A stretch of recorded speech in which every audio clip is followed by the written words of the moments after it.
Story कुठल्या बॉलिवूड किंवा साऊथच्या सिनेमाची स्क्रिप्ट नाही, तर पुण्यात घडलेली एक 100% सत्य आणि थरारक घटना आहे। एका 1.5 वर्षांच्या चिमुकल्याने तब्बल 23 वर्षे आपल्या बापाच्या मारेकऱ्याला संपवण्याची वाट पाहिली।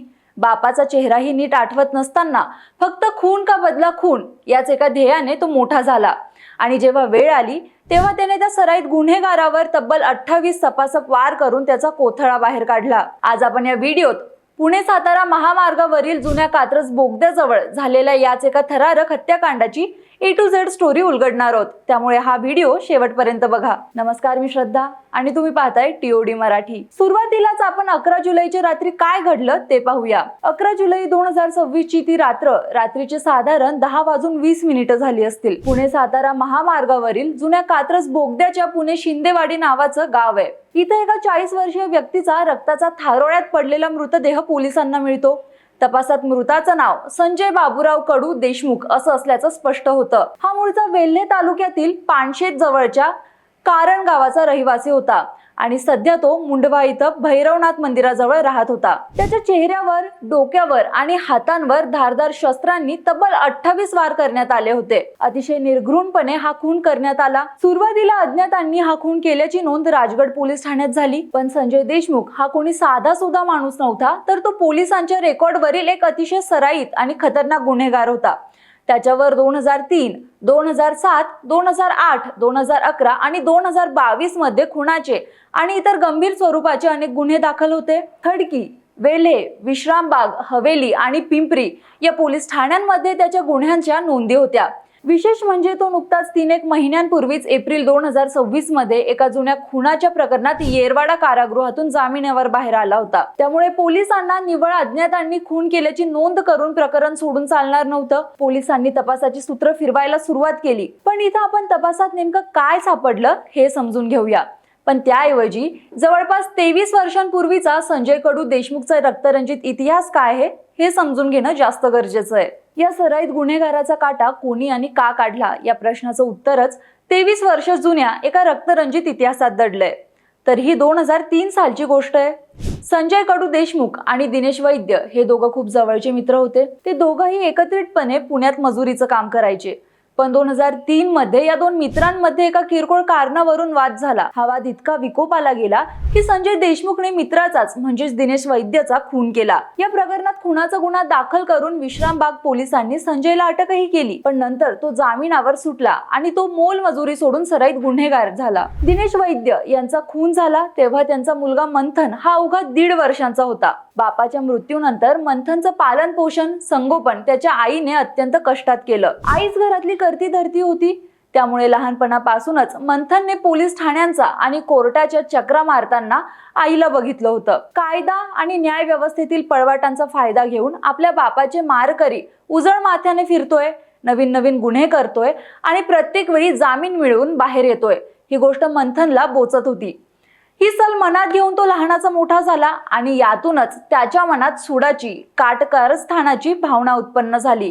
मग मंथनने सूड उगवण्यासाठी काय केलं तर मीडियात आलेल्या वेगवेगळ्या बातमीनुसार मंथन दिनेश वैद्य 25 वर्षांचा उच्च शिक्षित तरुण आहे।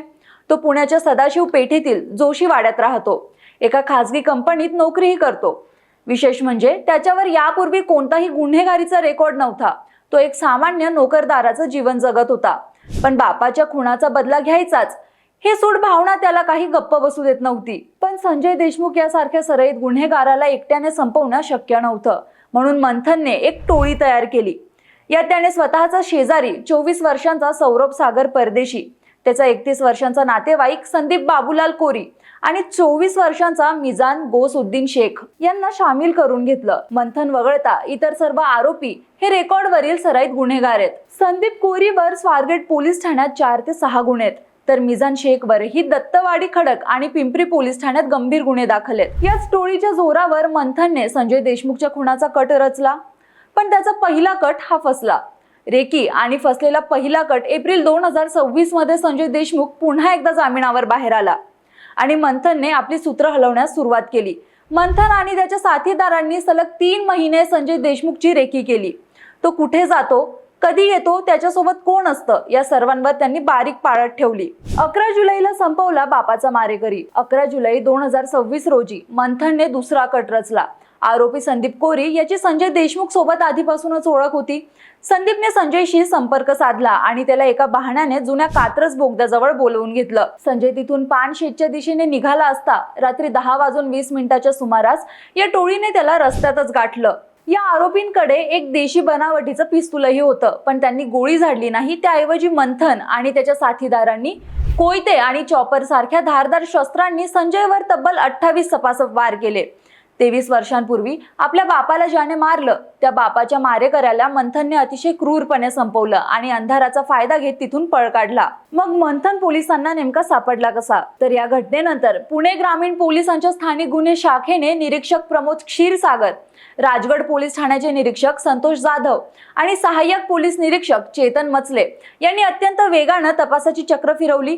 प्रत्यक्षदर्शीचे जबाब आणि सीसीटीव्ही फुटेजची तपासणी करण्यात आली. पण पोलिसांसमोर मारेकरी शोधण्याचं मोठं आव्हान होतं, कारण संजय देशमुखचे अनेक शत्रू होते.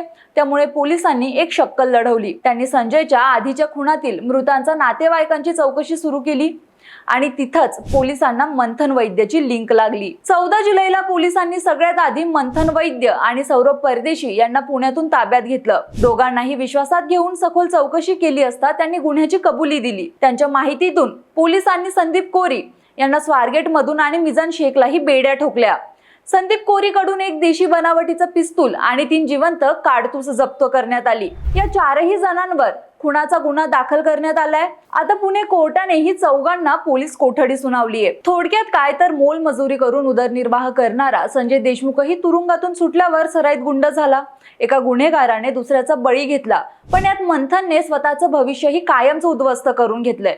बापाच्या खुनाचा बदला घेण्यासाठी त्याने कायदा हातात घेतला. आपली सिस्टीम आणि त्यातील पळवाटा कशा पद्धतीने गुन्हेगार बनवतात याचं हे एक जिवंत आणि धक्कादायक उदाहरण आहे.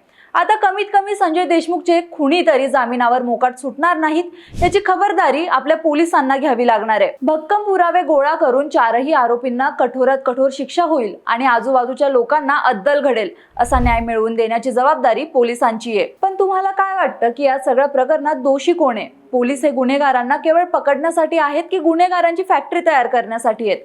कमेंट करून तुमची मत नक्की मांडा. हे माहितीपूर्ण विश्लेषण तुम्हाला आवडलं असेल तर व्हिडिओला लाईक करा, व्हिडिओ मित्रमंडळींना शेअर करा आणि अशाच विश्लेषणासाठी TOD मराठी चॅनलला YouTubeवर सबस्क्राईब करायला विसरू नका.